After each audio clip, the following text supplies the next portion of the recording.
तिकडच्या कोपऱ्यावर आहे परवा मी नेलं तिकडं.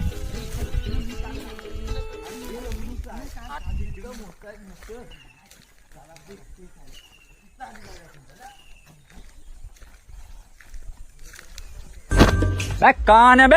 आईला 40 रुपये फुटत नाही.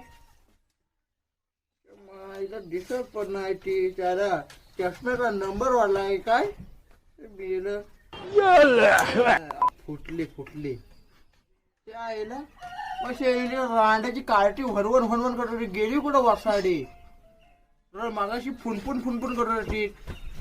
गेली कुठं रांड्याची तुला बघाय पाहिजे. या आजकालची कार्टी काय झाली बेली वसाडी का शेफ ठेवत नाही मला राणे शेफ वाटोला गेली शेफ तुला जाऊन बघाय पाहिजे काय वसाडी. चल